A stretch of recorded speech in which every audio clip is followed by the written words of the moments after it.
Yan my life as probinsyana for today's video guys is pupunta tayo doon sa garden natin kasi manguha po tayo ng okra. Magulay ta uy. Magulay ta ba? Bangon tayo dito sa doon. Nagduyan mga po dito guys. O duyan.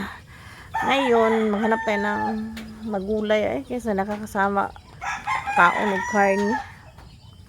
Adto ta sa garden natin. So guys, dito na tayo sa ating garden. So, ito yan, upo po yan guys. So, namunga ng upo. Oh, ayan, may maliliit ang bunga. So, malapit na kita makagulay nito. Ayan, oh, nakita nyo yan guys. Oh, may maliit na bunga.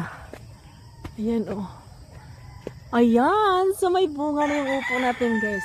Ayan, so, malapit na tayo makakain. So, karon nangita tag okra. Ayan, maraming bungang okra natin guys. Mag-harvest tayo at ano natin, ayan. Kahit maliit, magulay tayo, magulay. Ayan, dito tayo sa ating okra. Ayan guys, malalaki na yung iba okra.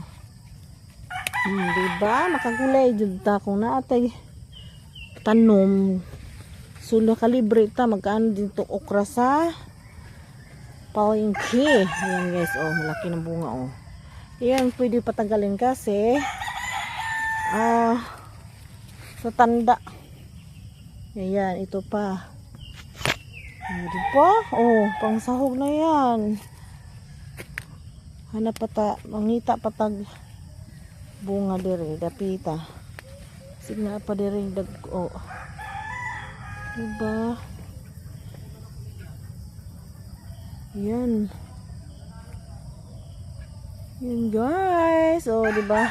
So, may malunggay doon. Kukuha din tayo ng malunggay. So, ang kalabasa namin ayan oh. Ang kalamansi namin may bunga na. So, ang kalabasa sila pa.